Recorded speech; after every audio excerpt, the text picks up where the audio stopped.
my buddy Dash for this episode of Double Take. Dave, I just said joined by Dash, but we're joined by Dash Talking and in Dave. the third person. That's The way weird. The way you feel.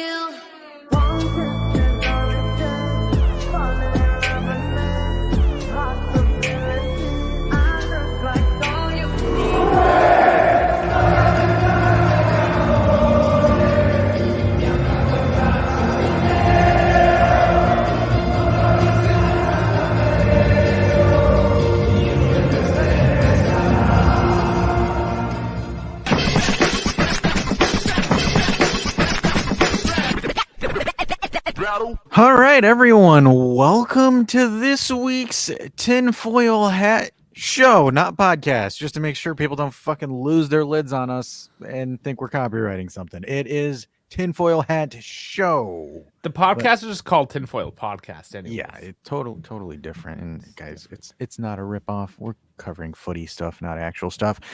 We actually have a lot of stuff that we're gonna have fun and do some shenanigans on. Obviously, you saw the thumbnail. There were some comments that Massa, I'm just gonna call him Ass at this point, worst referee of all time, made towards Allegri when Allegri called him out, and Allegri got a fine for calling him out, which I thought was stupid. We'll talk about the breaking news about the Super League stuff. I know it is Mundo Deportivo, but we'll cover it just to kind of get some things going on. Andrea Agnelli with some stock options that he has liquidated. And then Tal did send us a clip or an article about how VAR has been benefiting Inter instead of Juve. So we got a couple of things to go over, and I'll just open it up by asking Dave, how are you, buddy? Doing all right. Yeah, I first got to ask, comic-esque, saying the thumbnail looks very Python-esque. What does that even mean? I don't know. You gotta elaborate. But otherwise, yeah, doing well. It is the Wednesday night show, so shenanigans will ensue. It does seem to be a popular one. So we'll roll off with this one. We're gonna have some fun. Dash, how you doing tonight? I am good. I think we have a scoring update for Bologna Inter from what I've seen. I could be wrong, but it was 1-0 Inter. Let me just double check the score real quick because there are some things in the chat. So it is minute 35. Bologna have come back and won in extra time, 2-1, defeating Inter in the Coppa Italia. So Inter is effectively out of the Coppa Italia. We'll slap that up for you guys real quick here. Bologna, very interesting this year. Very Bologna business, if you want to say so. But sitting in fourth place, eliminating Inter from the Coppa. Quite the performance. And Lautaro Martinez missed a penalty there, and Xerxes is coming in and dropping 2 assists, which essentially gave Bologna the win there, and knocked out. We've been linked with today. We have been knocked out. Who, and I quote Mr. Marco Messina, said the best team in Europe right now. So they have been beaten at home by Bologna, of all things. Looks like Monty Python animations. Okay, yes. I didn't realize that originated from Monty Python. I just saw that sort of thing used before, and I thought it would be fun to do a spin on it. So it apparently is from Monty Python. I tried watching what's the first one? The medieval one? I don't know. Not my sort of humor. Can't do it. I see. I kind of want to throw this little banter here. You guys want to know what an impact player is? A guy that subs in the 85th minute and somehow in extra time gets 2 assists. Luis Muriel. Like that is what I know it's Roxy in this case, but like a Luis Muriel is the classic. So I just want to put that argument out there because I've had people come at me and say, well, Dusan only gets 11 to 15 minutes when he gets subbed in. How is he going to prove that he's good? You just have a dude literally come up here and dime 2 assists against Inter with 15 minutes of playing time. To win. If you got dog, you got dog. You're going to do something. Maybe this is an anomaly. Maybe I'm exaggerating an anomaly, which is totally fine. I didn't notice that Fat Mob does the tournament bracket there on the side. Could you? Yeah. Is there a way to get that like? You want me to in make frame? it bigger? Yeah. I got you. Anything for you, David. Make it bigger for me, Dash. Absolutely. There you go. Boom, in frame. Beauty. So this is quite interesting, to be honest with you. So I can't actually make this any bigger. I have to zoom out because the size that the graphic is. It's All right. because your window size is like Ginormous. That's what she said. I know. it's because it's wide. It's not like a 4:3. Yeah, well, I have a There's a way big- to make it bigger. I got a big ass monitor. So let's go over the bracket real quickly. So we are all the way down here. So this is our bracket. So right now we are playing. If we beat Salernitana, is Xerxes better than Vlahovic? As far as the basics and fundamentals, absolutely, absolutely. Fundamentals. He has way more fundamentals than Dusan is at half the cost. 40 million versus 70. Xerxes is an all-around center forward. He is not a poacher. He is not, I need to have everything provided for me. He's a guy that assists your build-up and your transition play. He has all of that. You might come into question, is he a 30-plus goal scorer? Probably not, but guys, Juventus do not need a 30-plus goal scorer. Juve have never had a 30-plus goal scorer outside of Cristiano Ronaldo. Juve, in their entire history of the club, have been a goals by committee approach. Has never been a lopsided one dude scores everything because everyone's throwing everything at him. The only time that happened was with Cristiano Ronaldo. Juve have never had a golden boot winner in the history of the club. They have only had Ballon d'Ors. But our center back shouldn't be picking up all that weight No. either. They shouldn't. But that is because our center backs are saying, F it, these guys aren't doing anything. And Colin says, working through the night. Have a great show. Night shifts. Damn. He's really laying down that wood and marble, huh? That's the stone, yeah. Laying down some stone. So, in all honesty, right now, this bracket now, obviously, Juve should clean sweep to the semifinal, in my opinion, here, because they are waiting, in my opinion. The favorites of this bracket are going to be Lazio and Roma. Obviously, I think Roma have an edge over Lazio. I could be wrong here.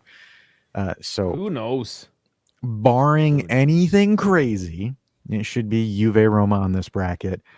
And Both Rome teams have been all over the place, though, this season. They have. They've been bonkers. The opposite bracket, I think, is going to be the heavier bracket. Obviously, with Inter being gone, this is going to be interesting because you're going to have Bologna and Fiorentina here, and then you're going to have, I would say, Atalanta and Milan on this bracket. This is what I'm projecting here. So, in my opinion, I think Juve have an easy run to the Coppa Italia final. Let's hope we could win a trophy, I think so. Perhaps. I think so.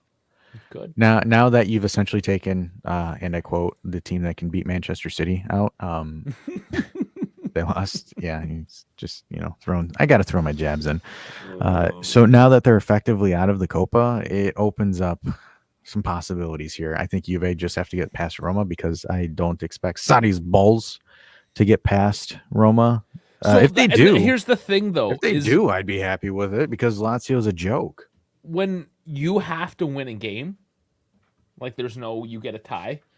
Well, both teams really fall apart, but I think Mourinho more so because he is more so of a terrorist in this ball. He has terrible performances in the Coppa Italia. Like Mourinho has had terrible performances with Roma in the Coppa Italia. I'm not sure why, but he has not. I don't remember. Has he gone? I don't believe he's gone into the semifinal in the Coppa Italia at all. Like, let's look last year. There's also that X factor as well. No, they lost. They lost in the quarters to Cremonese. These guys are also playing in Europe as well, so you have to keep that in mind. That yes, we have to rotate through the Coppa Italia, but these guys are rotating through rounds of 16s, perhaps quarterfinals. He's lost to Inter in the quarterfinal. Yeah, who cares about Roma? They suck. Yeah, I think Juve have a quite simple path to the final. We should. You'd think, but anything happens. Bologna did us a solid, in my opinion. Frosinone and Bologna both won. So yeah, just don't know. So is it genuine to say that Frosinone won, or is it genuine to say that Frosinone curb stomped Napoli? Like I do want to give Napoli the caveat that they had heavy squad rotation, you're gonna be the only trophy they could have won this season. but they did lose 4-0 to Frosinone.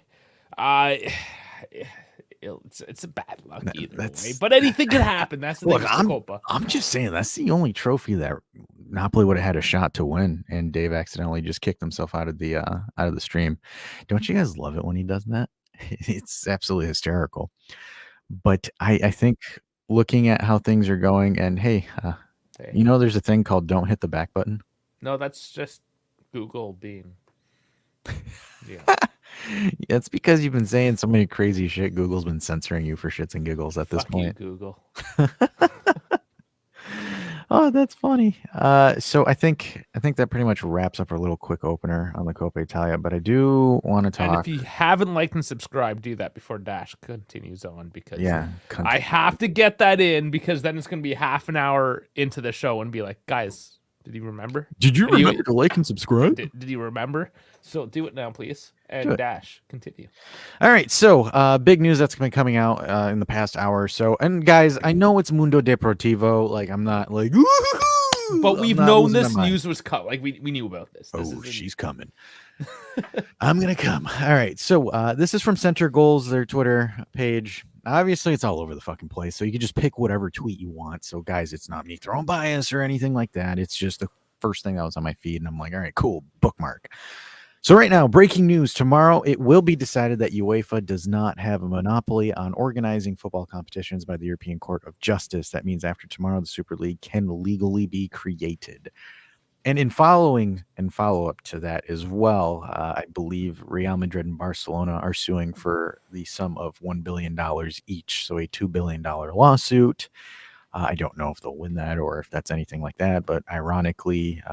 that's probably just to tie them up in courts for even longer and drain their coffers as much as they could. Yeah, it's kind of funny because I'm just like sitting there and I'm like, damn, if we were still a part of it, we could have gotten $1 billion and then everything's forgiven. Could you imagine if we were a part of that lawsuit and we won the billion? Like we legally were owed $1 billion by UEFA. That'd be hilarious. Yeah, I could just imagine. Isak, you can't just come in late and start yelling Xerxes. Everyone's I know. already yelled it. You're late, man. We made that. Like the first 8 minutes we did that. Yeah, I'm surprised. Look, I'm surprised he's still awake. It's like what, 4 in the morning? 4 or 3 in the morning? It's early. 5? No, it's like 2. And in respects to Crocodile Dundee, that's a forward. So Vlad says, when did the stream start? I didn't get a notey. 5:30. Typically 5:30. It's pretty much always 5:30 unless something special like Saturday. That will start at 4. Misak says it's 2 a.m. and I'm in bed. He's in bed listening to us. Awesome. Love it, buddy. So essentially this is going to be, if it does go in favor of what Mundo Deportivo is saying, and again, I say take this with a grain of salt. I think it's just interesting because there's a couple of, so it'll tie into the next article that I'll talk into as well. It'll kind of give you a little bit of perspective on what Agnelli did, but I don't understand this balling guy. He says, I speak for everyone when I say we do not want a super league. Like, so bro, you should be against both parties, really, which we kind of teased out there with Richard, that both approaches are kind of farcical, really. I mean, at this point, the new Champions League next season is the same fucking thing. In a sense. It is, yeah, and that's really where the tinfoil is right now. Is that people here are still yelling because they've been brainwashed because they're a bunch of fucking lemmings that can't think independently for themselves. Yet they're here on Twitter talking like they have a fucking independent thought in their mind, which they do not. Because they're just regurgitating the same bullshit that's on Sky Sport. It's the same trash. UEFA is a super league. The EPL is a super league. Just because you dressed it up and put makeup on it doesn't make it a fucking 10. It's still got a cock on under its pants. Dave, that's all this is. You want to know something ironic? This guy here, Liverpool fan, says, why would we want a super league as they're, a Premier League supporter and a Liverpool fan?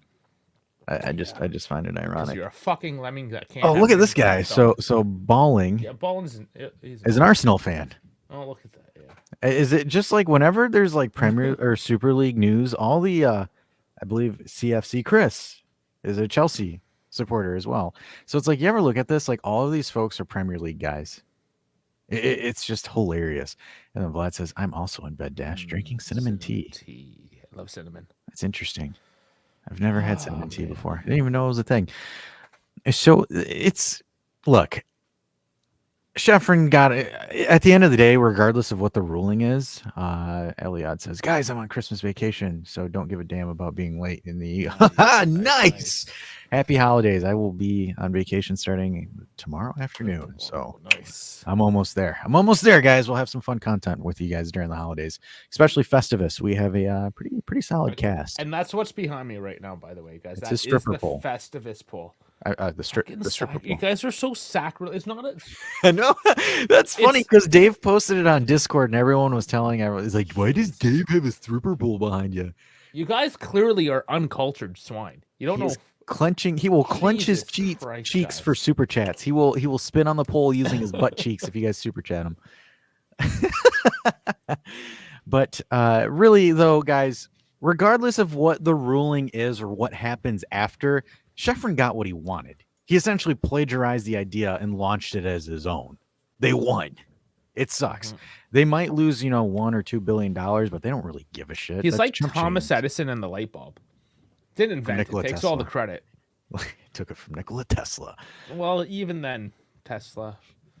I mean, there's a whole history. We won't get There into is. that. That goes on for fucking hours, that one. But So in correlation to that, pretty much this was a little bit prior to. So Andrea Agnelli sells most of his Juventus shares to John Elkin. So this also I don't popped up like as well. this article because it changes the quantifier throughout the article.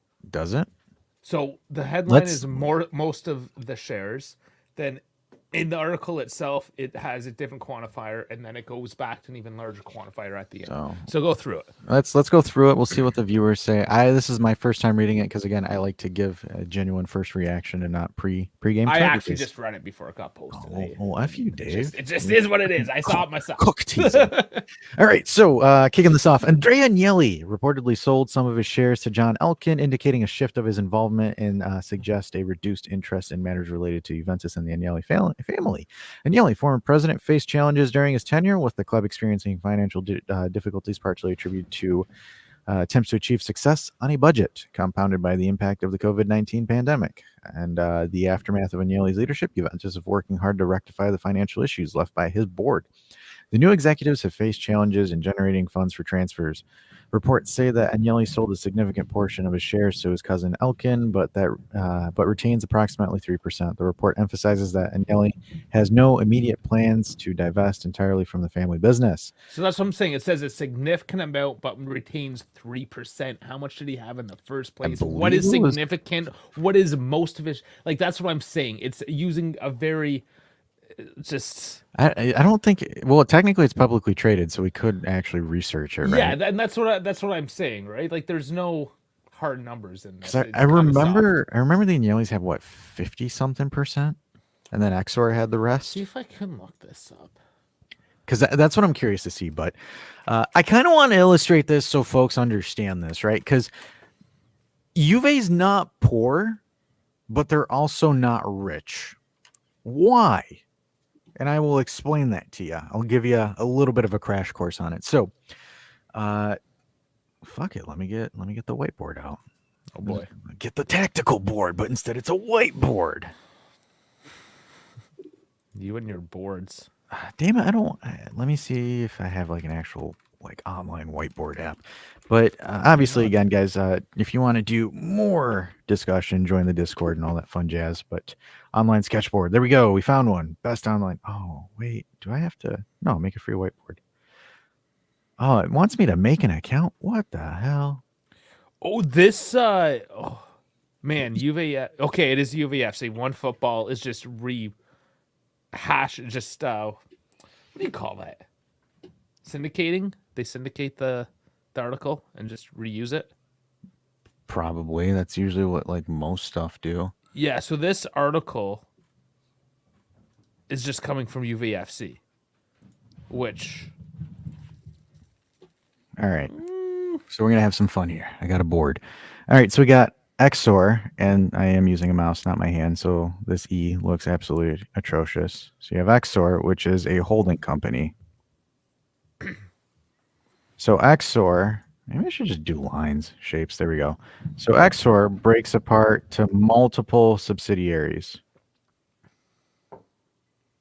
So we can just Stellantis being one of them. yeah, The others out. Stellantis, other business ventures and other stuff. So Exor does all of that. So they cover all of this. Ferrari and vehicles and stuff like that. So Exor has, I believe it's 12 billion. I believe. So Exor is worth $12 billion. I'm verifying 35.9 billion. Jesus. 35, even more. So they raised value. So they're 35. Fuck, this is terrible. What the hell? Wow. What is that? It looks like it's 1994 computer class. What in the no, okay, first we're going to do this. I need to do the 35 billion. Okay, we type it here. Fuck are we looking at? Holy fuck, what was that? All right, what in the ass? Okay, fantastic. So 35 billion. Exor's 35 billion. So that portfolio of 35 billion is distributed between all of these. Maybe we should do lines. Yeah. Yes. So that 35 billion is essentially diversified into this entire portfolio. And I believe they have like 12 major companies that's in the portfolio. And then Juve is one of them. And my U looks like a V. So Juve is one of them. Ferrari, Stellantis, CNH, Philips. They own Philips. You want to share your screen because you have the list? Louboutin, Juventus, and Via Transportation. Do you want to share your screen because you have the list or no? It was just a Google search. There's not much to see.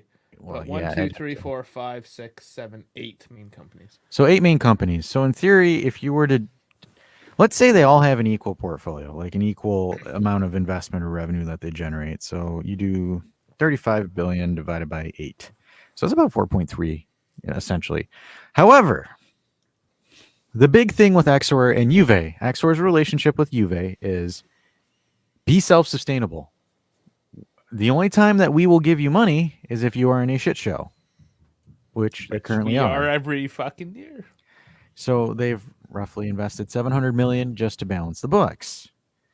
Exor is not the PIF, or I believe it's Etihad. That's like the main sponsor for Manchester City, or the Qatari Sports Group. That's the main guy for PSG. They are not, we'll dump you an endless supply, win me a Champions League. Exor does not give a rat's ass about winning a Champions League. They don't care if Juve wins Serie A. Elkin might, or he just want them to make money. They can make money coming in second place. They don't care. Exor only cares about one thing, and that is Juventus being in the black. Profits. And the black for our non-financial people is profit. Because there's no such thing as green in a financial world. It's either red or black, and Juve have been in the red for 3 to 4 years now. So Exor will say, hey, we will give you enough to reset the foundation and balance the books. But everything else has to be done on your own and make yourself self-sustainable. And that is it. Unless there is a once in a blue moon, like Turdsan Vlahov Dick, where they decide to invest a little bit money and pump some money into it to get something like that. But after how Doosan's turned out, I don't think they're going to do that anymore. So going on with that, we are not broke, but we're also not rich. We're not broke to the point where we're going to be in essentially bankruptcy. That'll never happen. As long as Exor is Juve's holding company, that will never happen. However, if you are expecting Juve to sit there and say, okay, great, let's invest a shit ton of money to buy all these players, that will also never happen as well. So right now, what Juve have been trying to do for the past 3 to 4 years is they've been trying to clean the books up from the final stretch of the Agnelli era and start making a self-sustainable model. And with that being said, some people, it's not Moneyball. I want to illustrate that. That is not a Moneyball approach. A Moneyball approach is when you take misfit items or objects and you get all of them together in accumulation to make it work in a sense. So It's I not think what Juve are that's. doing. I think this is what you were looking at. Their equity is 4.7 billion. For XOR or Juve? That's 2009. So I don't know what you got. You had 4 billion before. I'm just trying to find a number. That's how you make up stats. I divided it by so I took. I'm just making up stats, guys. This is how it works. I gotcha. So looking at that, if Juve were included in that $1 billion suit, that would kickstart their self-sustainability model there. But I just want to illustrate that so people understand, right? They're not going to spend big. They never will. I think after Ronaldo and after Dusan Vlahovic as well, I think Juve are done going for big a while. purchases. Yes, absolutely. That it because you had De Ligt, you had Cristiano Ronaldo, you had De Ligt, and then you had Dusan, and that's just you have 3 to 4 rambunctious purchases. Where it's Rambunctious. like back then, the only time we did something like that was Higuain, and because we really funded that move with Pogba's money because Pogba was sold for about 100 mil. Yeah. So Juve, because think about it, right? We didn't sell anyone when we purchased Ronaldo. We didn't sell much to make that money back. We made it back from marketing and other things. Same thing with De Ligt. And then same thing with Dusan. Those that we never sold enough. And some can say the argument that Juve don't sell well. I think there's just not really good talent to sell on Juve, and the demand isn't that high. I believe maybe after the Frosinone guys come back, you might start having some equity to sell stuff.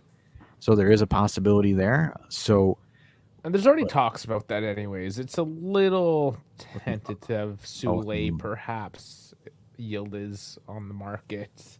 I don't know. I don't know how deep we want to dive into that. well, we can wrap the rumor? show up. I think we can wrap the show up with that because there's always a bunch of transfer and we're getting close to it. So I think we can close on that. But that's just kind of our little TED talk on just kind of like the financial situation because I just want to illustrate it because like I think a lot of people think it's one or the other and they don't kind of understand. And some folks do, some folks don't. But like I just want to make sure people understand like Juve's not a broke club by any means. They're trying to be self-sustaining so they're not blowing a shit ton of money for no reason whatsoever. That's why again everyone's like, oh, we're so broke we can only afford 20 or 30 million players. They're doing that until once there is if Juve could self-sustain purchasing $80 million or 80 million euro players, they would do it if it's self-sustainable, but it's not because right now we're having an issue liquidating Dusan. Yeah. We haven't amortized our high profile players properly. And I think right now we're still on the hook for 31 million from that guy this season too. Yeah, like his value or his wages, sorry, are going up, which is very concerning because his output is going down. Atrocious. All right. So moving on to the next thing that I want to talk about as well. And this is going to be the main thing, douchebag Massa here. So the main article that I kind of want to open up with here is, and I am no longer sharing my screen because I forgot to do that. And You're voila, a fucking mess tonight. I am an absolute mess. So for the folks that say we need more vocalness in Juve, here we go. Max Allegri received a 10,000 euro fine and a warning by the sports judge who found him guilty for comments regarding a referee at the end of the Genoa-Juventus match. Also disrespectful comments towards the VAR team. So there you go. He talked his shit. And, I have said very disrespectful things to the VAR team and the reffing and everyone there. So I say, come at me, bro. I'm not giving you 10 grand, but you can still go fuck yourself. I would respect it if Elkin were to front that 10 grand, but I don't know. I would if I was the boss. I would. So comments. We do have the comments that came from in this in regards. So obviously you can read it in Italian. I'm going to read it to you in English. So Allegri says to Massa, do you realize that foul could have ended the boy's career? And Massa said, and this is where I'm very pissed off. There was 1 minute left. The result wouldn't have changed. This is where I go on my rant. It is not your job as a referee isn't to worry about if the match result changes.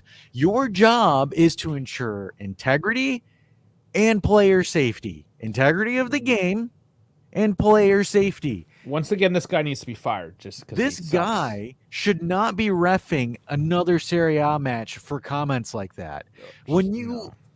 Does this guy not understand how lucky Yildiz was that his foot was not planted? If his foot was planted, his knee is gone, or Like, his shin. If this was 40 years ago, there would be a crowbar out in the back parking lot waiting for him. He would have right to the gotten knee. jumped. Right to Massa the would have fucking gotten knee, jumped yeah. on the field. Yeah. Like the fact that this is allowed to go unpunished is a travesty. Look. And I know I threw travesty around a lot on the post. What do we call that? The day after? Yes. But it is. It honestly is a travesty that this is allowed to happen. It doesn't matter that it happened against Juve, and that's the thing. I bet you these fucktards are in their office laughing. Look at all the Juve people. They're so upset, blah, blah, blah. No, like, you, at like a human level, you people have failed. You suck at humans. Like, it's not about Juve. You actually just suck as a human being. And when you suck at a human being, I hate to say it, it sounds harsh, but you don't need to exist as a human being anymore. Like, you can go choke on a dick and die. That's how much you suck and are worthless to this world. You are a negative balance to this world. And we're all about positivity here, so you need to fuck off and die so we can have more positivity. Jesus Christ, Dave.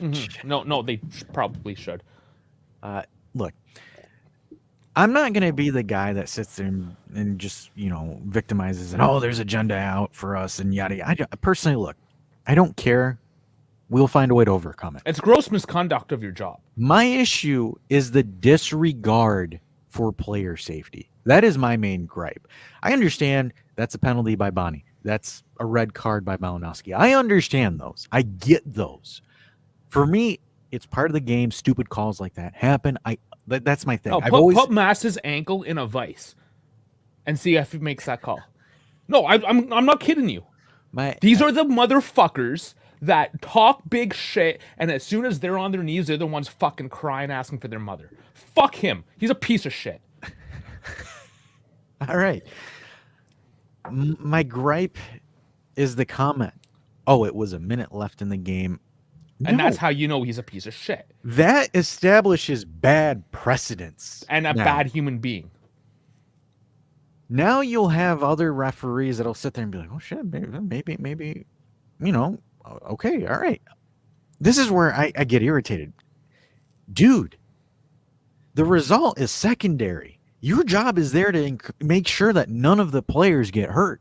As a referee, you are responsible for all 22 players, making sure that none of them get hurt in a rambunctious way.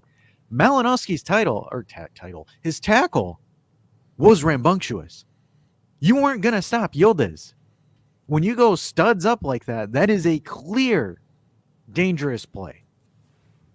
When you gave McKenny a yellow card because he yelled at one of your calls for dissent because your balls are too small to handle any kind of criticism. That's what I'm saying. The first time you're put on your knees, you're the one crying for your mother. Where you're like, oh, that's a yellow card for dissent. These guys are fucking bitches. When you have a guy that's clearly going into the shin of another player, whether you can say, oh, he was just trying to stop a counterattack. Okay, great. Tug his shirt. Do something else. Don't go studs up and... Yeah, a perfect example of a clear foul that is not going to ruin a person's career is Chiellini on Saka. Clear foul, stop the counterattack. Was never going to put Saka in any real danger. Horse collar, and that's it. I mean, like, seriously at this point? Like, that to me was insane. That this referee had the audacity to make that comment. That to me just blows my mind. Because he's a shit human being. And like I said, we have no room in this world for shit human beings. How can you just sit there as a referee and say, oh, well, it wasn't going to change the result? Dude! I told you, he sucks at a human. He sucks at a fundamental human level. It's not about changing the result. Juve should have finished chances. Bumsan should have finished his chances. For me, I'm not equating to Juve drawing against Massa. This has nothing to do with the game itself. This has to do with how much Massa sucks as a human being. This is me critiquing Massa as a referee, and I guarantee you Serie A is going to find me. But this is where I get irritated. I can't find you. With other content creators where they don't sit there and say, hey, Seriously, Massa? Like, how is Serie A going to let this guy get away with this by saying that? That to me irritates the hell out of me. No, Serie A should all choke on that same dick that kills Davide Massa. I love you, Dave. Oh man, like seriously, where's the reporter saying it to Serie A? Oh wait, no, because Paramount Plus are shills for Gravina and all those guys and all the people Everyone that are associated. sucks, and this is the thing. When faced in such an overwhelming travesty like that, what are you doing? Are you protecting those pieces of shit? Because that makes you a piece of shit as well. You're all these people that are shutting their mouth and turning a blind eye. You all deserve that same dick, the Davide Massa dick. I just hope that guy gets held accountable, but I doubt He it. won't. He won't doubt because it. it's Serie A and they're all a bunch of fucking idiots. So, in following of that, Rocci, who is the head referee, the big dog in a sense. So I have this article here. Yeah, what's he doing about it? Words, empty words. Let's see. Here we go. Rocci, refereeing in the sites. Rocci will not stop Massa, but VAR. He will address VAR. The referee is apparently making some assessments. The missed red card for Malinowski is more serious than the penalty not awarded for Boni's touching of the hands. Obviously, this is in Italian. I translated it to English. It's not going to be 100% accurate. So the refereeing of Genoa Juve continues to be discussed, not only on social media, but also in Gianluca Rocci's button room. I don't know what the fuck that is. It sounds like a sex dungeon. In detail, there were 2 episodes that ended up being in the referee's sights. Penalty not awarded to the Bianconeri due to a touch in the area by Boni's hand, and a failure to send off Malinowski for a very harsh intervention on Yildiz.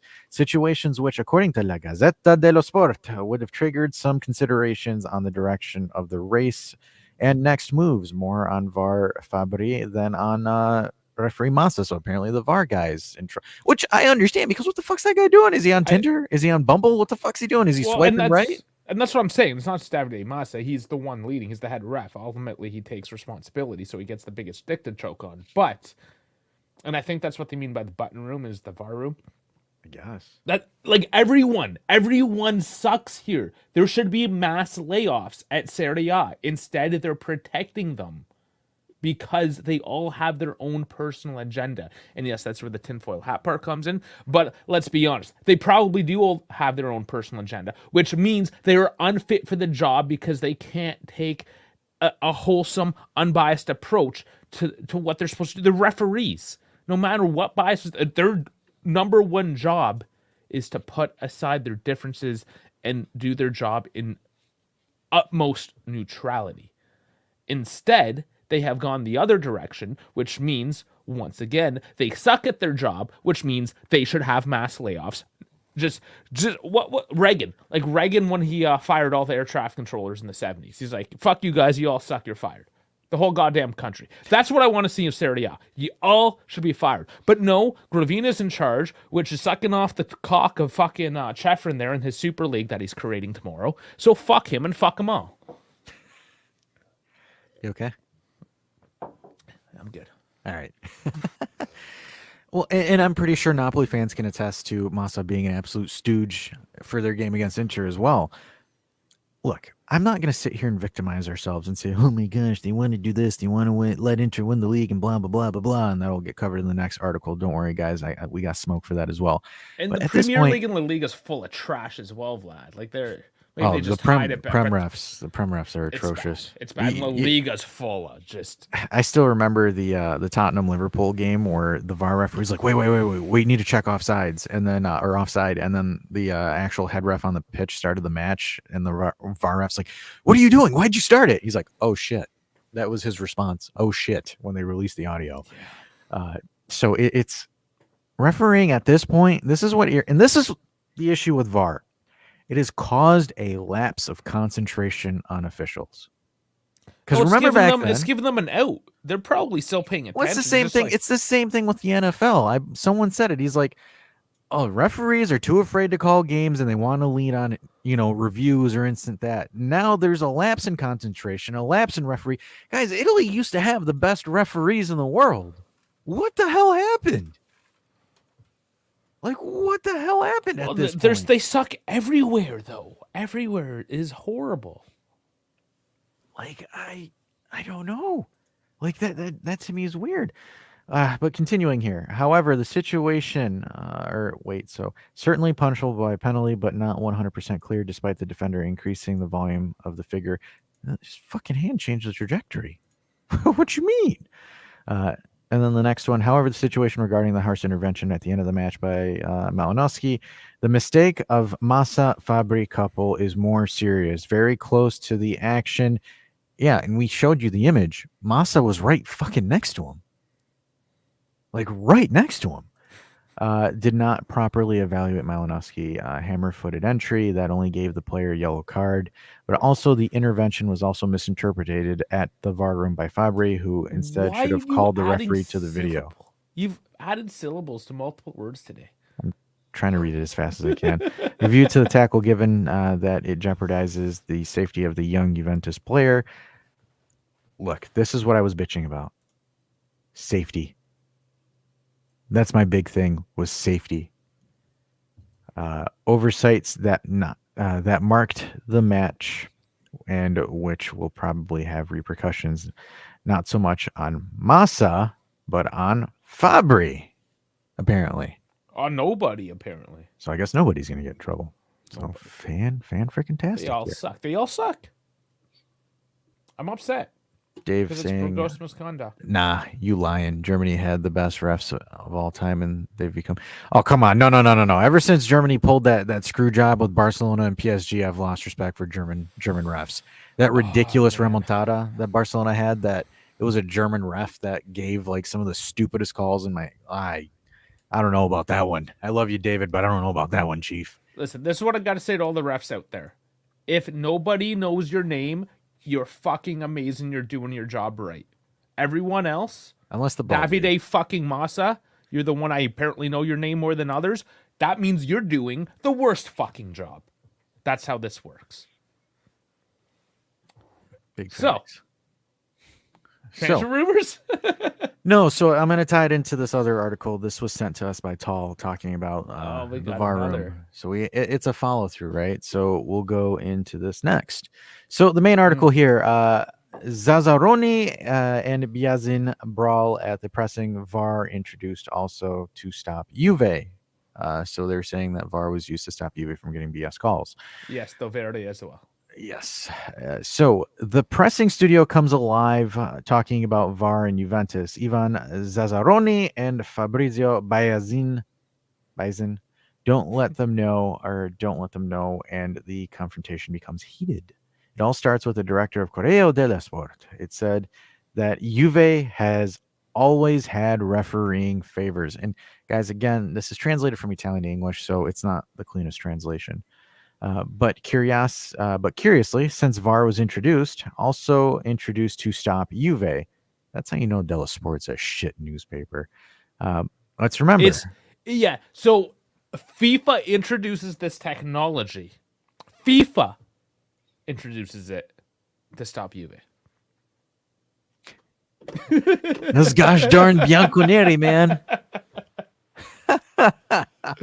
Wow. Why is it like, I swear to God, some of these fucking people just need to sleep. That's what I say. You suck at your job. You're the director of a national magazine, newspaper, and this is the shit you say. You also deserve a dick to choke on. Like, what the hell is this? This is hilarious. I thought CNN was a fucking joke. Oh, it is. Don't get yourself wrong. But this is just as bad. This is like Fox News jerking off Trump. But like, I swear to God, it's like, why is Juve viewed as like Trump for some reason? It's like viewed as the Antichrist. These people suck at life. Like, holy hell. They just suck at life. They're horrible people. Is like Juve proverbially grabbing the Scudetto by the coochie or something like that? Is that why they're just like absolutely bonkers? Like, this surprises me here. But continuing on, the journalist immediately intervened saying, but what are we saying? Can we pass off a discussion like this? Is this even serious at this point? And then another one where the journalist responds with, I can guarantee you that there were also political speeches, Zazzaroni adds, unleashing Biazin. So VAR was introduced to stop Juventus. The director of Corsport raises his tone. Did I say this? I also said for this, Uncle Singer, you don't understand a thing. I said also among the various elements for which it was introduced, there was also this little. You see how he tries to backtrack what he says when he gets called out on it? I say Oh shit, yeah, but like not these always. are the worst kind of people. And then Biazin says, this is why you are doing worse than social media that you criticized earlier. You are saying something beautiful for the world of football. Very, very good. Again, translations, folks. At the point, Massimo calls to order, especially the one on the use of one or more sweetened words. Vaffanculo. Zazzaroni explains, I apologize, but when I lose my mind, I can't. So I believe this is like the actual thing here. I don't think it'll have English. No, it won't have English. We'll have to show it anyways. There's no captions. Just go to the point where he loses his shit. Yeah. Ho detto anche, diciamo che dentro cose politiche ci sono. Possiamo far passare un messaggio, il VAR esiste per bloccare. Like you go on national television. So yeah, this is him calling out the director over here, and he's like, "What? I didn't say that. What? Ho detto anche. Ma non diciamo cose, ma non diciamo. L'abbiamo introdotto noi in Italia. You're a joke. You're a fucking joke. He's calling him out. Everyone knows you're full of shit. Like, Except you peel. It's like any sort of political party there, right? Where I align with these people. Oh, we're fucking awesome. You all just jerk each other off, and you all believe the same thing. And you believe the whole world is that's the way you're supposed to believe. Like that's why you have things like fucking Tom Jones and the Ku Klux Klan.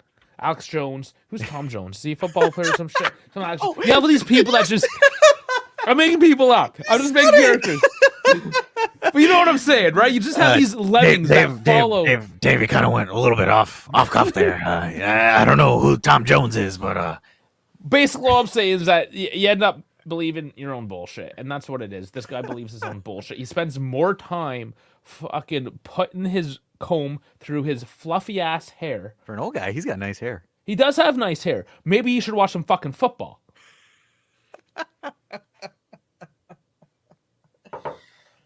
I have never been that guy that victimizes and says we lost because of bullshit or blah blah blah. I don't like being that guy. I always say, hey, adversity happens, find a way to overcome it. But like when you listen to shit like this just boggles my mind. Where I'm just sitting here and it's like, are we? In the sad part that surprises me, it's an old fart of an old man. Where, you usually look to your elders for experience, for guidance. No, the old people have lost their fucking mind. Don't listen. Clearly, I guess they have. They're clearly, all nuts. at this point. The thing is, medical science has gotten to the point where people are living so long that they're fucking nuts now. Yes, their bodies are still alive, but their minds...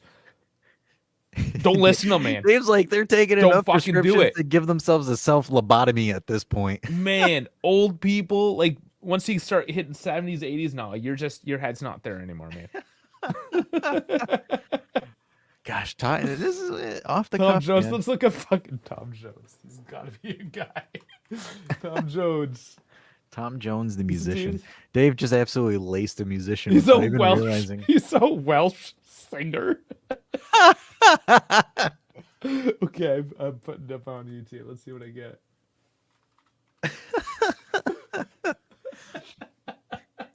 Dave, you okay, buddy? Oh my god. All right. Okay. So, I do think that now, since we've kind of got that, and damn, it seems like the chat's been a little bit dead today. Normally, you guys you're rambunctious and going, but I guess everybody's in kind of like that holiday. It could be that time. It could be the layover. time. I'm trying to go up, or I scared everyone away. Either that, or you really told a lot of That's the people. one. Yes, it's not unusual to be loved by anyone. That's Tom Jones. He's legit. right. That's legit. All right. Fuck you, Alex Jones. He's like sitting there. He's like, well, what does Dave say fuck me for? What did I do? Damn. All right. So there's a lot of transfer news that's been going on. Obviously, it is getting close to the Mercato. But it's not getting that hot. It's a little... Well, I mean, it's hot and heavy that Fabrizio Romano has tweeted that Dean Huijsen is allegedly going to Frosinone. Juventus B. Officially. yeah. Juventus B. Which isn't bad. I kind of like how they're keeping them all together. At least maybe building off each other a little bit, getting to know each other. Mm-hmm. That I like. And I also like that Dean is getting a potential loan move here to get some minutes because he fucking needs them. He's not getting them here. Do you blame it? Like look at the lineup that you have. Just waiting. Even though you have Rugani and DeCilio like waiting in the flanks Sandro. there. Like You have there's Sandro as well. They're not saying what I say. You said DeCilio. DeCilio, Sandro. Yeah, you have so many guys. You have so many guys. You have Yeah, six. you gotta move. And people can make the argument and sit there and say, well, I'm pretty sure Dean is better than Sandro or DeCilio. But at the same time, yes, you can argue that. You can make the argument for that. But those other two guys have a modicum of experience versus Dean, where Dean hasn't started anywhere in a top division club yet. And like I said, Sandro is the perfect guy to come in for 10 minutes to close the game out. Yeah. Yeah. Like you want Dean to get, and this is where I'm for the loan for Deanie Boy and Yildiz, because Yildiz is also apparently, they want Yildiz as well. If they go to Frosinone, they won't be put under a microscope. No, there won't be people coming studs up at them either. No, neither will that. But they won't be put under a microscope. And the only time that they will be put on a microscope is when they start performing or scoring goals or doing crazy shit, like, i.e. Sule and Barrenechea. Because, like, for example, not that many people were popping off about Barrenechea until recently, until he got that banger of a goal against Napoli. Yeah. Maybe Dave and I were a little bit soon in talking about how well he's been playing, but now, like, the collective mob are like, holy shit, we should bring him back now. We should bring him back in January. We always say this. We need to bring Sule back. Sometimes you can make a case. Like Sule, perhaps there's a case, right? Like a one-off case. Maybe we need to fill a hole somewhere. But you can't just start pulling guys off their loans. There has to be a very serious consideration and a big gaping hole. Let them play. Just keep them there. Let them play. If you want to send in Yildiz, you want to send in Huijsen, they need to play. It's disruptive just to take a player from. You're getting used to this team over here. No, here, this new system, figure it out. New players, everything. Because can you imagine? Because, like, for example, right now Frosinone is catered for Barrenechea and Sule to essentially do their thing, because they had a summer preseason in a sense where they were able to get settled into it. And you can see how Dusan did well when things were catered towards him. Doesn't mean you're good, just means you're catered. Now, put it into perspective that you get pulled from something that you're benefiting on at their age as well. They are not professional. They are professionals, but not seasoned professionals. So when you pull them out of Frosinone and then you throw them in Juve, there is going to be a huge learning curve for them. And I think is he just now watching us? He's just coming in. What's going on, Cav? All right, cool. Brought to you by Specsavers. Specsavers. So Sune should not be pulled back. In my opinion, should not be pulled back. Let him sit there. Whether or not we sell him is going to depend what happens in the summer, right? I'm not on the sell Sule train. I think I am more on the sell Illing, because you need to generate something, get some kind of revenue. Something comes in January, 30 mil. What do you do, Sule? For Sule? Yeah. I keep him at Frosinone. I keep him there. I don't take the 30 million offer. I don't, because, like, for example, if he pops off and does really well, easily 60 million to a Premier League team.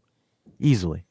Right now, I think the only team that was looking at him was Southampton, and they're in the championship. And how the hell are they able to offer 30 million while being in the second division of the Premier League? I question that too. Apparently, they're making the foot, and that's the thing. If you go all in, spend the money, try to get the promotion, that will then pay off in the Premiership money. That's how are they?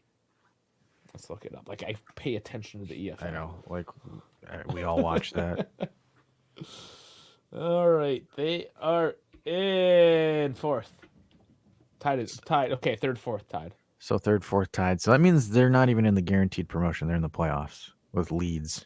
Leicester and at West 55, Brom. Ipswich 52, Leeds and Southampton at 42. So they're 10 points off. Yeah. But if they make the second half of the season a push with Sule, but that's such a huge risk. Like, I would understand if Southampton was doing it for sure, like if they were second or first, but that's a huge risk on what they're doing because It's a good question. I don't know Look, enough about the team. people Maybe there's aren't gonna something like there. when I say this. Sule's too small for the Premier League. Yeah, we talked about it at the beginning. It He, should be easy, but yeah, it's a little early. I would say, look, and people are gonna get mad at me for this, but like I said, Sule is too small for England. He's not physically built for England. And actually, KF, because he's from Leicester. I'm not saying you know anything about Southampton, but clearly you're watching the EFL because of Leicester. What's the deal with Southampton? Can they afford Sule? Why would they make that push? Do you know that answer? Or is that just bullshit? I don't know. Look, I don't know, to be honest with you. A lot of these articles, it is the transfer season, so they're It's gonna. been quiet, and then you get this shit thrown in, so it makes Yeah, me not believe it. I just think it's a little bit out there, like with some of the stuff that they're throwing. Like, I'm just kind of like, The last thing they got money. Frank saying Southampton used to be huge. They got money. Yeah, they used to be, but I don't know how the club works, the business end of it, right? Just because they have money. Again, Juve, yes, Exor has money doesn't mean they have liquid money to spend on a $60 million midfielder, for instance, right? So there's money and then there's money, right? I just don't know. KF says, I have watched Southampton live against Leicester FA Cup when we kicked them out. Okay, doesn't tell me about their finances, but I'm happy that you watched Southampton get kicked out of the FA Cup. What else we got? So Sule is being shopped. I don't know so much about Nachea. Benenachea isn't being shot from what I've heard. There's not really much. Obviously, we have Illing that's being looked at by a couple of teams. Illing for still here 2020 seems to be the mark. I think he's the one that will have to go because unfortunately I don't see him fitting in on the squad. It's just one of those things. I don't hate the guy. He is English. It doesn't make sense to go to even the EFL, if not the Premiership. If you can get 20 mil, I think Frankie's saying 25 minimum for Illing. I think he's got to be the liquidity in this Mercato. Out of anybody that's there, can you give me a better name to sell at the moment? On our roster? Mm-hmm. No. I think the only thing is if they were to cash out on Chiesa, that's it. And I'm almost ready to, but that leaves a fairly big hole for the rest of the season that you would have to plug with who at this point? At this point, I think they're all failed, right? Sure, but you still need to put somebody in there. Like, you go and buy Morata? I don't know if Atleti even sells them at that point, but I don't know. I just because I see the comments, right? There's a couple of comments that we'll see, and it's like, oh well, damn it, I lost it. you always lose it, man. No, but like for example, formation and things like that, we're just like, oh, this resource is there, but here's the thing, Vlad, Dortmund's not looking at him. No. Like Dortmund's not looking at him. The only one is that might just be like a shower thought, though. It would be. I think so. I think Illing would be good in the Bundesliga, but I'm surprised there isn't any Bundesliga teams that want him. Because they won't pay 20 million for Illing, but the Premier League will. You want to know, and this is one of the things that I've been thinking about when it comes to Juve players and why they don't sell much. We never have bidding wars for our players. You ever see that? Like, there's not a bidding war. If anything, it's like we have to sell, and we're like forcing it for one team to buy it. So like, this is where we're gonna see Gentoli really come into play, right? So we know he can buy up and coming profiles that tend to pop off. We saw him obviously Kvaratskhelia being the big one, Osimhen another huge one. How does he do with Juve when it comes to selling players? He hasn't had to do the selling game yet. We've seen him pick up Wave. That's really it. Move around some youth prospects. this is an unknown in terms of his tenure now at Juve. So is this something that now he fixes? Yes, historically Juve, we suck at selling players. Does Giuntoli fix this, or at least improve upon it? We need, and look, and this is where a lot of people say Juve suck at selling players. I disagree. I think the issue is nobody wants them, right? Like So, there's, but you're not making it a marketable product. So in a sense, you suck. So like you can have a store full of T-shirts. You might be the best salesman in the world, but if your T-shirts are shit, what's the problem? look at the Maratta era as well. Like outside of Paul Pogba, who did we sell that was like a sizable sell, like a good sell? What, Kingsley Coleman for like 10, 15 mil? Like Enough, was it? that's barely anything. Like no, guys, that's a good point. guys, Juve have never been a club that creates players that causes bidding wars. It's never happened. And like for example, why are we potentially, why would we be on the hook for Calvin Phillips for 60 million? Manchester City paid 60 million. They want 60 million back. It's not that he's creating. Calvin Phillips isn't creating with Calvin Phillips. You have Newcastle United that want him. You have other Premier League teams that are looking at him as well, which is going to keep the price up. Right now with Dragusin, let's use Dragusin because apparently there's a team that wants him, right?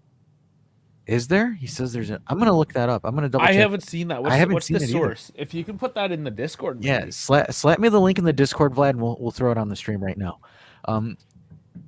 With Dragusin, was there a bidding war for him? I mean, now apparently he has a great game against Juve, and people are willing to offer 26 million for him. That's just the media losing. No, that's the media losing. It's media hype. But when we had Dragusin, nobody really wanted him. Besides maybe some Serie A, Serie B teams, and Serie B teams can barely pay 2 or 3 million for a player.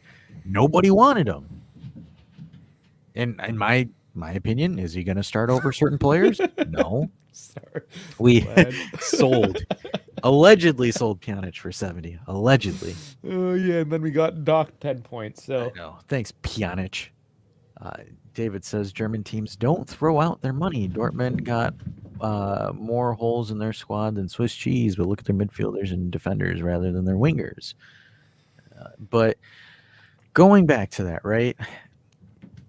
Demiral tore his ACL. Kind of hard to sell him on a high when he tears his ACL and falls in the pecking order. And even then, we sold him to Atalanta for, I believe, 21 million. Atalanta sold him to Saudi for 18. So not really a loss there. Kulusevski sold him for roughly amount that we purchased him for. And he was shittier in a sense, in terrible form, and we still got the same amount for him. And he's not bad. Kind of streaky, right? Like, and that's the thing. People are like, oh look, he had such a great game. It's like, but did you look at that other game? It was really shit. Yeah, he's inconsistent. Rodrigo Bentancur, I think he hasn't done anything incredible either. He hasn't. Yeah. And isn't he injured now? I believe he is. Which I know you can't really. The only player, and you can argue the only player, but the only player that Juve had a regret sell was Kingsley Coman. And even then, he still has injury problems. And then there's the whole Keane selling him and buying him back. Keane was because of Saudi wanting Higuain. Yeah. No, you can use Keane. Keane was a huge sale. You sold him for 30. And then he bought it back for 30. Like, you sold him for 30 when he was free. That's a huge win. That actually is. That is a big plus, especially...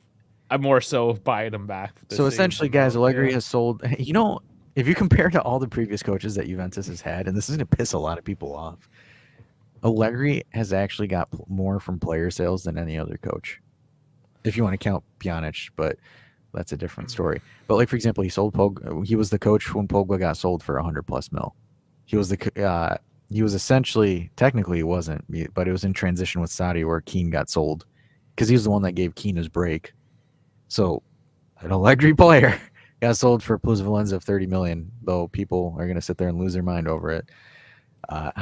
We forced Joe Cancelo out as well. And this is a good point as well. De Ligt will never be worth 80 million. We got lucky that we sold him close to that, and everyone was saying that Bayern dropped our pants. Bayern's kicking themselves right now with purchasing De Ligt. This is one of those hindsight things that's like, It is. wow, we actually kind of got away with that a We little got bit. lucky. We are lucky if we get 40 million for Dusan right now. If Arsenal is stupid enough to pull the trigger, we are extremely lucky. Extremely lucky, because we would be dodging a huge bullet. Because the longer we keep Dusan, the more that this is going to hurt the club.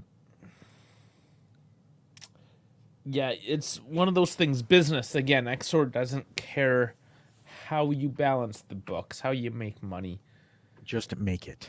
That's all Yes, they and care about. sometimes you do have to cut your losses because they continue to be a drain on the system. So it's better to cut the fat and move on. And I think, especially if we go the second half of the season with the same performance, it's trimming time. It's trimming time. Look, But I think that's going full circle back to I think- Dusan. well, he's the issue. He is what's locking this team up right now. Think about it. Yeah. He is. He is. He is. Yeah. Because you have to cater so much for him to just do the bare minimum, and it's essentially at the detriment of everyone else. When you're thinking, even comparing to Chiesa, who has essentially the same output offensively, you could probably say has a better output defensively. Chiesa, 5+1 a year. Chiesa, in my opinion, needs a strong center forward to play off of. He's still worth annually half as much as Dusan. He is. He is. Dusan is by far one of the stupidest financial decisions we ever made. And that being said, given Chiesa a bit of credit, but also taking a bit away from him, no other team in Serie A would pay that price for even Chiesa, the 5+1, for that output. No. That's a heavy, like Inter might. What's Lautaro on? Or Osimhen on? I don't know. Osimhen, yeah, Osimhen is definitely making more, but that's like something Inter would pay for their top striker. And that's how much we're paying for our second striker that's doing just as bad as the first one. I think, and this is kind of funny because, like, for example, Vladis think Chiesa needs Lukaku. Yes, but obviously he's not available. Right now, the next best thing for Chiesa would be to play off Xerxes. He does, and that is his 100%. style, this 3-5-2. And I've always said it, like, yes, I know the argument a good player needs to adapt and learn and change his style. But Xerxes would make his life so much easier. He- Because, like, he for would. example, for me with this is like, I don't need Xerxes to score 20 plus goals a season. I need Xerxes to do 10 and 15. 10. I need 10 and 10. 10, yeah. 10 goals, 10 assists. And That how is much what I'm is he looking worth? for. Let's see how much. Right now, his release clause is 40 million. That's right, 40 for the release. Release Let's see clause. what Transfer Market says, just for fun. So if we were able to liquidate Dusan, which I doubt it, but But if you can get 40 million for Dusan and just try to move on, Xerxes is what you look for in this kind of system. 30 mil is what. So that's not bad when he's valued at 30. The release is 40. That's not nuts. It's not nuts, anyways. No, it's not. It's like, for example, you need someone that's gritty, that throws an elbow, that throws stuff like that, that can hold the ball up and isn't afraid to fight for it. Look, Yes, Dybala missed the chances to Dusan Keys and misses because he was in J Medical.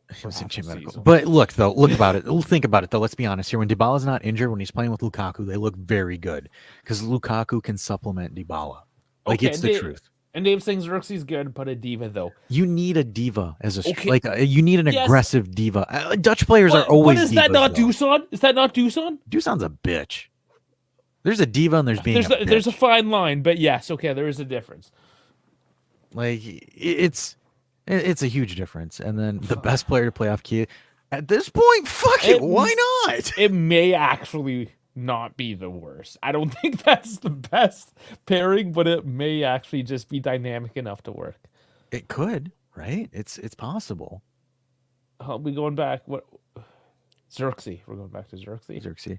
Bayern got rid of him because of his attitude and demand for game Yeah, time. and before that's a good preventing point. That's anything. not really a Juve thing, right? It's not, but look, at this point, I will take that production that he has. Yeah, we would have never gone out and got Thuram because Dusan was supposed to be good. So And here we are. It is. And you know, I saw this. You know, the one thing. So, like, Misak and I were talking about it in the actual chat. So somebody made they made posts in regards. So let me see if I can just open this so I can This share my is a screen. new commenter, Mr. Melon de Awa, and it looks like an Angry Birds pig dude face thing. I think Keane is like that, but he fails to finish. Yes. He is the same as Dusan. I wholeheartedly believe if you gave him the same time, the same opportunity, he would be at that 5 goals, 1 assist, whatever he's at, just for a whole shit. I would think you would have perfect rotation if you had Xerxes and Keane, in my opinion. If they were to get consistent minutes, you would have solid rotation. So I'm gonna show this. So someone was telling me that Allegri underperforms or destroys strikers, and it was interesting what the metrics that they were using for this, which I thought was quite intriguing. So I'm gonna have some fun with you guys here. So Exhibit A. So this is Cristiano Ronaldo. So in green, it's without Allegri. With red, it's with Allegri. So their main argument was this. So they were saying he had a terrible goals per minute ratio under Allegri than he did with other coaches. So he had 365 minutes, 28 goals. So 100 every 130 minutes, he had a goal. But that, to me, I think is a really stupid stat. The reason why is it doesn't tell the whole story because you're going off of minutes per goals, not per chances and opportunities provided and finished, right? It's So one way to look at it. It's not a concise way, right? Because it doesn't take into a factor the amount of opportunities and chances the striker has. You would have to pair it up with other data, expected goals, right? Your XG. And yes, that does kind of make sense that his numbers would. But when you do a scoring, look at this chart. You have the 17-18 year. That's at Real. And then no data all the way through. So you have 4 data points for one team. Or no, hold on. That last one this is Saudi, isn't it? This is in 21-22. I think it's Manchester United. Sorry, yes, the Man U one. They didn't. This is not a large enough data set. This is stupid. This is fucking get this off the screen. It is, but like I kind of want to touch on this briefly because expected goals wasn't being tracked at the time, right? So, like for example, when you look at Ronaldo under Allegri, he didn't underperform his expected goals. He overperformed it. He overperformed that one data set compared to Ten Hag. Like, fuck, what is this chart? No, I know, but like they're saying that strikers are underperforming, right? When you have an expected goals with the opportunities that you're provided, what you're being brought, this is what you should score. He overdid it. And then, like, for example, let's look at the Milik man. So again, they're trying to use minutes, goals per minute. But when you look at Milik's season last season, with the opportunities that Milik was provided, he should have scored 7.1. He scored 9. He outperformed his scoring expectations. So that means the amount of opportunities and chances that you were provided. He's just saying the expected goals is lower. So, and then you look at it currently this season, 2.6. He's at 2. So in theory, he's low by 1. And then it's also only halfway through the season. I don't know. I don't like this data. So it's a little bit biased, but I also want to put holes in the argument of the data that they're using, right? So let's use Alvaro Morata, Vlad's favorite player right now. Allegri season. Expected to score 12. He scored 13. So the whole... So it's all based on XG is all this one is. No, they're basing it off minutes per goals. I'm trying to counter-argue it with XG, Dave. But I think what they're showing is that their XG is lower. The last... No, they're showing that their minute per goal is lower than other seasons. Is that what? Or it's higher. That's what their argument, Dave. So let me give the context. Okay. So the person that made this trend or this data set, their argument was they were trying to say players that play under Allegri have a higher minutes per goal. which is true because Allegri does a goal scoring by committee. It is true. You're going to have a higher minutes per goal. It means it's going to be more minutes before you score a goal under an Allegri team. However, despite the air quotes droughts of opportunities, all of these players have exceeded what their expected goals are. They've exceeded their performances, which kind of debunks what this statement is for this individual. I don't know. This chart just hurt my head in general. I think it's all dumb. I just think maybe you just don't understand data. Numbers. Maybe I don't, but it's just like arguing one point while ignoring the other. That's what they're doing. Yeah, they're trying to that's use why it's hurting me. They're using minutes per goal instead of looking at XG. And you're trying to I'm say, trying to say it's that dumb, but then there's no other counter there is. data. There I is. don't know. It's the I think expected, Dave. It's the expected goals because they're saying they're taking forever to score, but they're still scoring more than the chances that they're creating. There's just so I much. pass you the ball to it. 10 times. You're expected to score 10 times. However, you've scored 15 times. You are outperforming. No, your I metric. get it. It's just So you're not underperforming. I just think it's dumb because somebody's going on Twitter throwing one specific stat in a vacuum out on the internet and trying to make a point, and it's fucking dumb. And I want to move on from it. Is what I'm saying. Okay. It's just KF stupid. says, I do think XG is bullcrap. Why? Let me ask you that. Again, Why? it's every stat when put in a vacuum is stupid. When you take all the different data sets and you try to make a picture and formulate an opinion with all these different data sets, then it starts to make sense. But to say, oh, I'm going to take XG and only look at XG and formulate this whole convoluted opinion on this singular metric is fucking stupid. But your XG is your summation of everything, though, Dave. The summation of everything is everything summarized, not just one. It's a decent metric, but to just make a whole argument on one single metric. It takes the shots that you've taken and then also the passes that you've provided, and it summates your dribbles and all that and the opportunities that you have. I get it, but it's still just data sets, right? I get that. I understand that. It's discrete. It's just ones or zeros essentially at the end of the day. It doesn't take into fact all the other this is the thing with stats. It doesn't take into effect just life in general. What has happened in the player's life? Did break up with his girlfriend? Did Juve get docked 10 points? Is Davide Massa reffing? Who knows?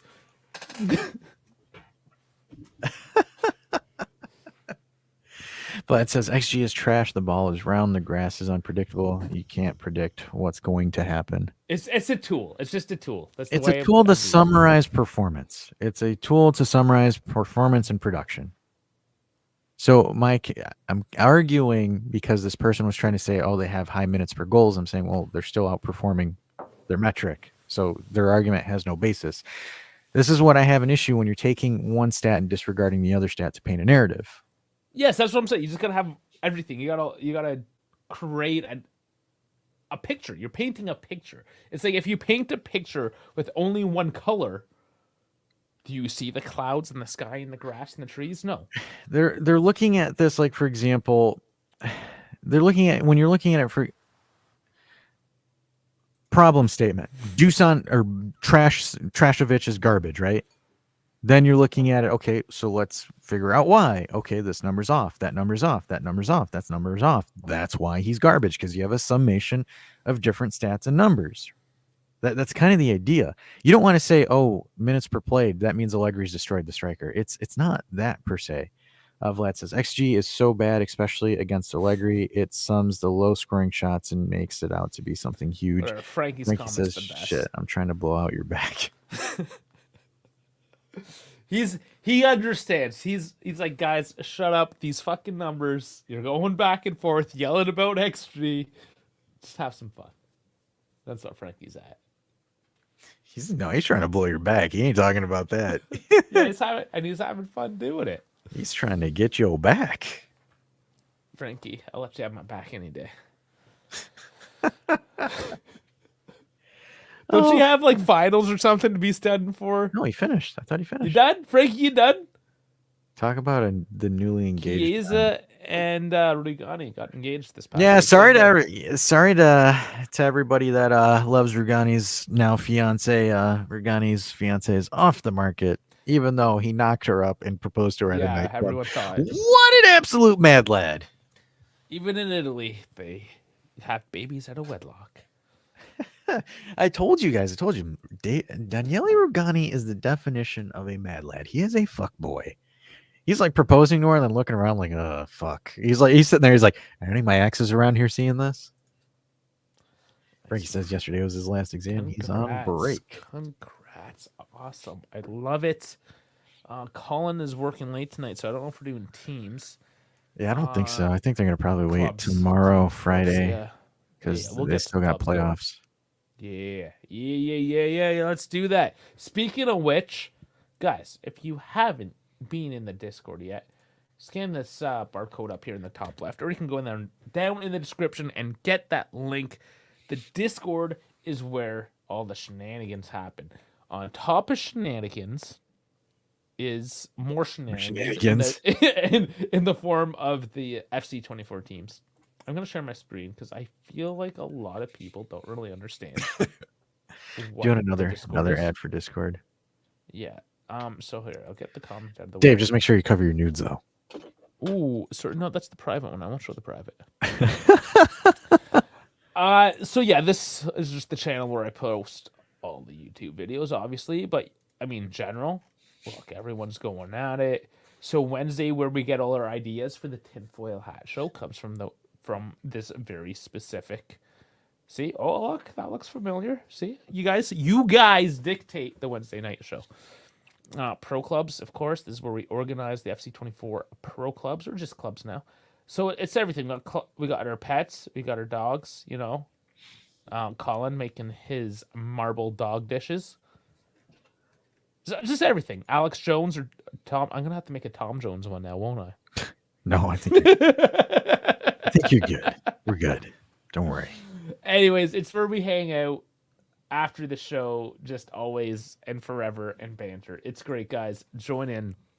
We've had a few just recently that I've never even seen Discord before. Don't have any idea what it is, and they've joined. They're getting in on it, so they're awesome. Having fun. You guys need to have fun, even though I'm pretty sure a good chunk of the folks that are in the chat are in the Discord. But for our lurkers that are out there. Else, absolutely. For everyone else, if you stuck around through me just yelling and bitching and moaning for the good first 20, 30 minutes of this episode because of Davide fucking Massa.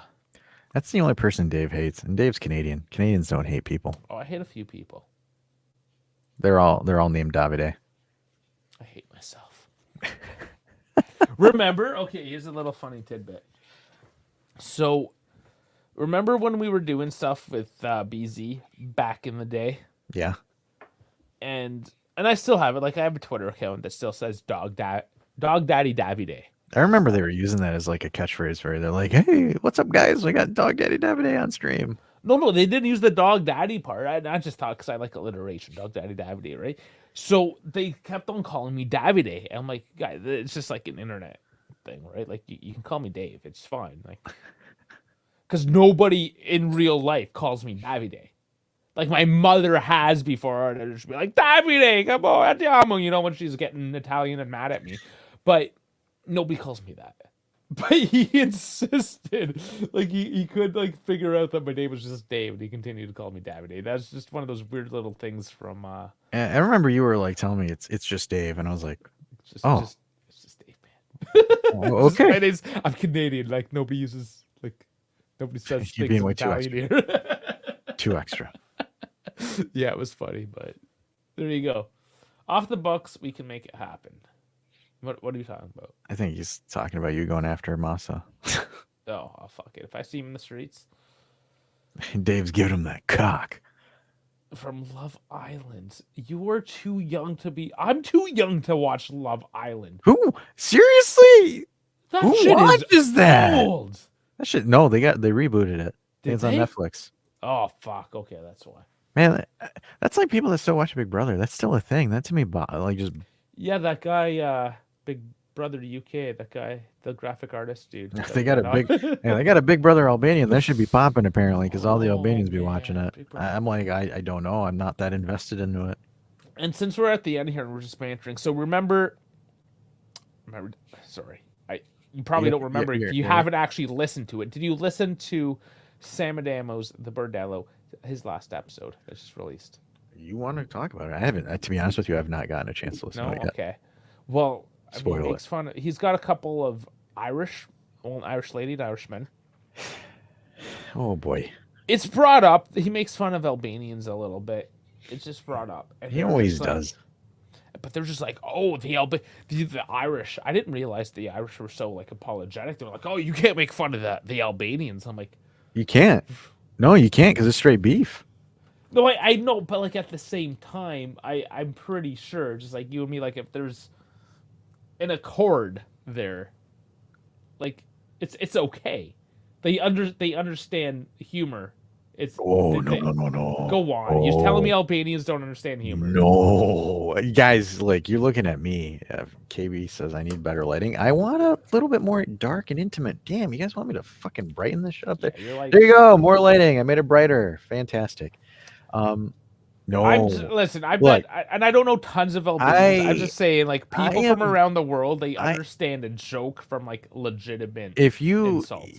like, for example, one of the most disrespectful things is like you throw jabs at an Albanian in front of other people. Like if it's like, for example, me and you behind the scenes and you throw a jab, it's cool, guys. Like I'm one of those like chiller ones. I think you've all. So if it's noticed. on I a don't- podcast, if somebody just like throws a joke on a podcast, like for example, for me, I don't mind, right? Because like Sam Adano, who just like Sam, throws if that Sam at throws everyone. like if Sam throws an Albanian joke at me and it's like, okay, I'm like, whatever, dude, because like I don't care, because But like, he makes fun of everyone. That's his thing, right? He kinda yeah, makes fun of exactly. I everyone. don't care, right? Yeah. Where it's like if you do it to one, like just another Albanian in the streets, like you best believe. No, you got don't just fist- go with somebody on the streets. But if you're a comedian and you're on a podcast and you're doing a set, They're gonna get pissed off, dude. Have you seen, like, Go for on. example, there was an NFL player that was wearing an Albanian like flag T-shirt on the back, and he lost his like the Albanians were losing their well, shit. I They're like, mean, well, maybe the ones I've met. Yeah, are, look, aren't that crazy, but Albanians the other ones, they- guys, need to chill out a little bit. look, they do take they take their shit seriously, man. Like for them, it's you chat shit, you get banged. That's their kind of thing on it. They're not cool with it. Like for example, you guys gotta like watch some Patch Adams and learn to laugh a little bit. I had some people get mad at me because I laughed at the Albanian the Mexicans of Italy joke. Like I laughed at it. I thought it was funny, and they're like, "How are you laughing at that? What the fuck's wrong with you?" I'm like, "It's a joke. Oh, It's a joke." you guys need to chill. Like, yeah, dude, you gotta be. It's Eastern Europeans in general. I don't want to sit there and just like accostate the Albanians, right? But that's what I'm saying. Like It's I an know Eastern Eastern European. Europeans, they're like serious people, but they also they also know what a joke is. They what I'm they saying. do, but it's only when it's with themselves. I think Vlad can also, Yeah. like, for example, Vlad can also vouch for me on this one too. So it's like They know when East- somebody is being an asshole, and they know when somebody's just being. it's tough, funny, man. dude. It's really tough, to be honest with you. Eastern Europeans are very anal about Well, it. Like, for apparently, example- I only hang out with the good Eastern Europeans, and the other ones 'Cause- are all fucking nuts. Because, like, for example, if a Greek makes an Albanian a joke towards Albanians, the Albanian's he's gonna get some kind of way. If the Albanian makes a joke about the Greek, There's some history. then don't get me and Vlad started with like the beef between Albanians and Serbians. There's a lot of beef with that as well. Like there's a lot of Eastern Yes, European beef. I get that, but like when it's a comedian just doing like a heartfelt thing, and like Frankie's saying like the Filipinos. I know so many Filipinos. None of them are like that. They're all pretty chill. And Saul brings it perfectly. Like Yeah, intended context. And that's what I'm saying. Intended context matters. Like they still have a sense of humor. It's not like a blank statement. Oh, don't make fun of an Albanian. You're gonna get shanked. Vlad says, "Don't ask me. I'm a silly goose." But yeah, it's one of those things, right? Like if it's within, the people in their setting, I doubt that they get anal about it. But when you do it in a public set, it's a very Eastern Europe, especially the Balkans, is a very big pride thing. No, and a lot of cultures are like that. I just feel because I know a few. I'm not saying like I know all the Eastern Europeans, but the ones I know, and the Filipinos too, who I don't know why they got brought into this. Just people in general seem to have like they understand what a sense of humor is, and most people just like to have Nowadays, fun. I think it's the opposite. Nowadays, I think a lot of people are intolerant about Just the jokes. ones on Twitter, just the internet ones. Maybe. But like in person, like the ones in person all seem pretty alright. Yeah. Maybe I've gotten lucky. I don't know. And Vlad brings it perfect, right? He says, but there are many people that can dish out a joke and not take one. Exactly, right? Me again. Frankie, I have beef with.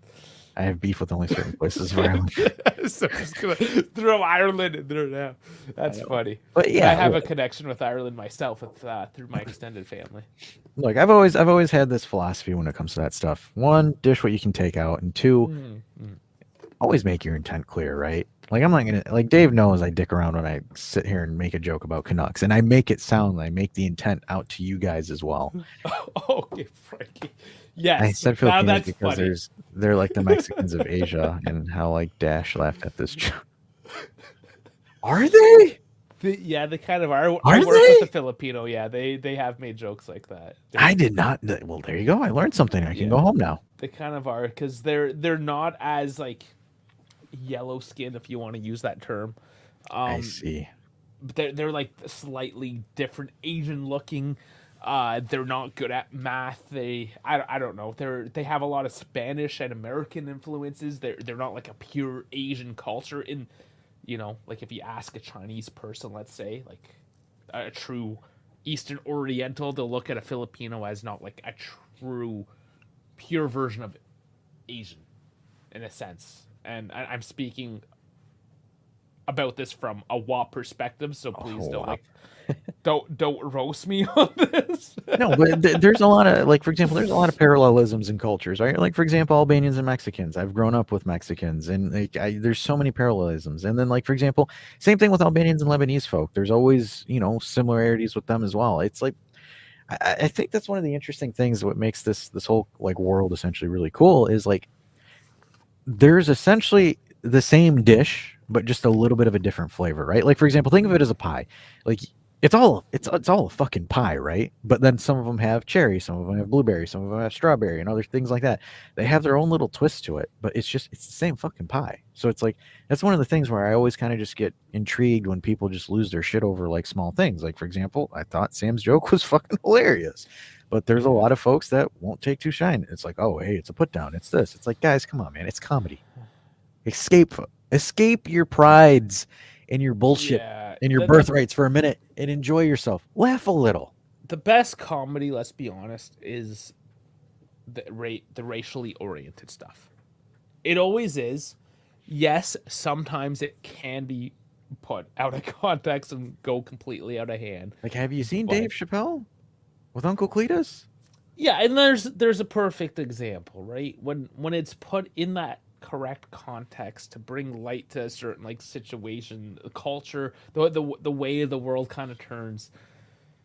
Yeah, you have to be able to just laugh a little, because laughing is it's cliche. It's the best medicine. It is. It definitely is. Because I mean, let's be honest. When we're doing a watch along and there's some games that are snooze fests, what do you think Dave and I are doing? We're sitting here, you ripping jokes and just making you guys laugh. Yeah. And again, yeah, Frank is saying I hate doing math, but I'm good at it. Of course, stereotypes. It's not like every Filipino or every Mexican sucks at math, or every Chinese person is amazing at. There's stereotypes. It's stupid. It's all fun, and I mean that's one great thing as well. Growing up in the cities in Canada, the U.S., is that you actually get to see. It's not abnormal to be with different cultures. And it's how you learn these jokes. Like, I didn't make these jokes up. These jokes were told to me from people of these cultures, right? So I mean, it's all about being able to make fun of yourself. You look at how diverse our panel is for the call-in shows as well. You guys are our favorite pie. Whoa! All right, Bones. Oh, man. I love it. But look. The moral of the story, guys, we're a large fucking community, worldwide community. Is it a segregated community out there? It's Wisconsin, man. Are you kidding me? It's the Midwest.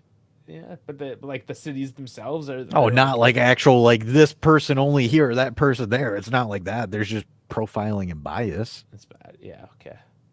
Dave's sitting there. Do they still got the signs up? Like, come on. No. Like I didn't know if it was like don't cross this street kind of thing, No. right? Because I know it's like don't go to Compton, whatever. Like you cross the street, you're gonna get shanked. Like I've been to these parts. Dude, that's Of the everywhere. cities, That's and everywhere it's- at this point in the U.S. That's everywhere. But it's not as bad as people say. It's like, oh, don't cross that street. You're gonna get shit. And like, okay, just if you're there in the middle of the day and you there's mind some- your own business, you're not gonna get shanked. There's some neighborhoods where it's like, look, if you're an outsider, you don't go there. Like that's everywhere. And That's- if you find yourself there, just keep your head down, keep on going, don't cause any troubles, you'll be fine. Do not stop at stop signs. Yeah, it's not the end of the world. But people's like, oh, you're gonna be murdered. Hands down, you're dead if you go on that street. It's I like, no, that's not how that works. It is the old saying: "Fuck around, find out." Do not fuck around; you will not find out.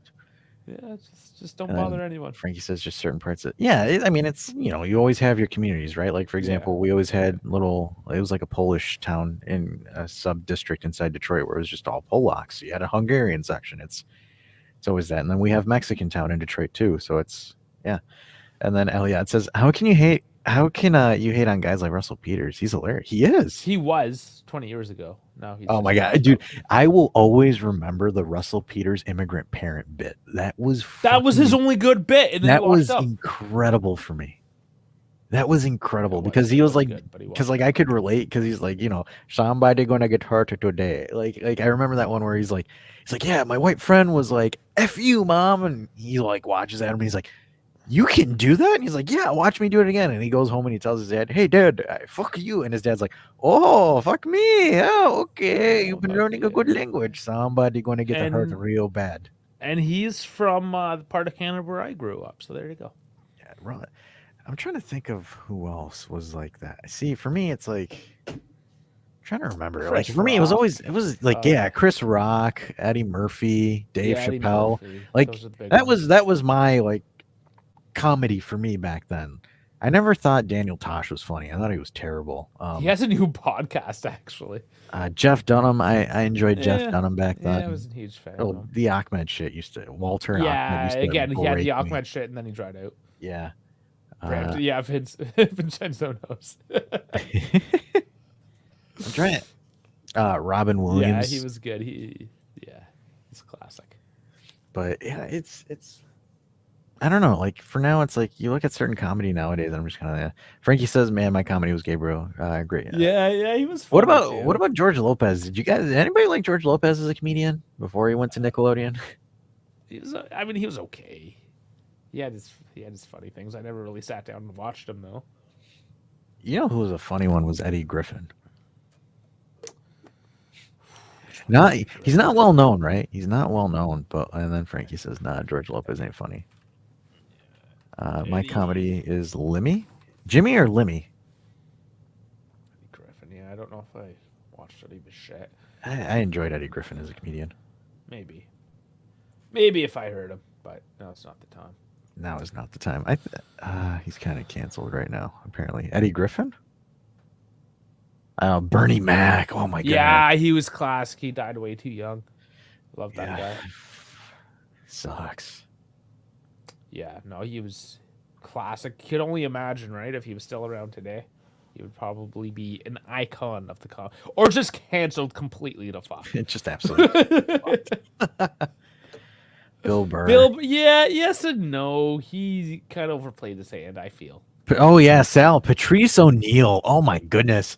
He you know what's funny about that? Patrice O'Neill like wrote this whole kind of spiel He about died too, didn't he? He died too. All these like red pill guys literally have been taking stuff that Patrice O'Neill has been putting out in his bits and have been making this whole little YouTube movement on it, which I thought was funny. Yeah, he was good. Actually, that's a connection with Bill Burr as well. Richard That's how I Pryor. know about Patrice O'Neill because he was one of the Bill Burr like inner circles. I think. Had a huge. Oh, he's Richard not a huge. Pryor, comedian. Eddie Murphy. Yeah, we're going back now. Sal, Frank- you're being a boomer. He said Richard Pryor and Eddie Murphy too. So Limmy is a Scottish. I gotta look that up. Frankie says my favorite. You took it off. He says my favorite comedian from back in the day is Dash. I used to do open mic when I was in college, and that's why I'm here now. Yeah. I did not Oh, make it as a boy. comedian. No, I never, like, for example, when I was in college, we were going through that weird phase, right? Where it's like you didn't know what the bounds were for like jokes and what you could say. Like for me, I used to have some really dark humor, some fucked up humor, but it was funny. Yeah, it's the best stuff. Yeah, so it's like one of those things where we kind of went into that little culture shift, and I was just kind of like, I'm gonna step away from this. Yeah, it's hard these days. It Norm is. MacDonald from Comicus, that's a Canadian right there. Not a huge fan of him. He's more like 80s. He's George Carlin. Yeah, speaking of 80s, yeah, that guy's fucking classic. 100% with George Carlin. Master of the one-liners. Yeah, all right, guys. Come on. I think we're beating this dead comedic horse at this point. We got an hour 40 for you guys. You're gonna see us on Saturday. We're gonna cover Frosinone and Friday. And Friday for the pre. Yeah, Friday for the pregame, Saturday for the watch along, Saturday for Festivus as well. Oh baby. We got Festivus. Beppe said he might make an appearance, Maybe. so we might get lots of people. G just even. We do have the Lions Den confirmed. We do have all things Alvalade confirmed.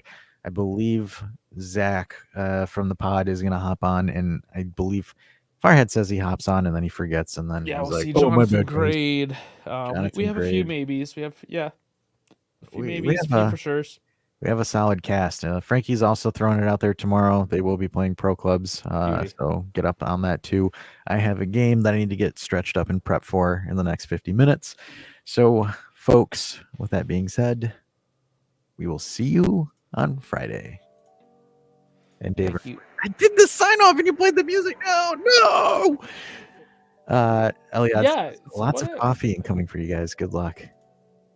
And then he kept on talking, so the sign-off's still going. Oh, it's still going. All right, guys. Thanks for tuning in for this week's Tinfoil Hat Show, where Dave absolutely rents for Massa for like an hour and a half. I'm just kidding. That guy. Fuck that guy. But anyways, guys, we will see you on Friday and Saturday. And remember, Festivus, tell your friends. It's going to be a fun show. So see you guys. Good night.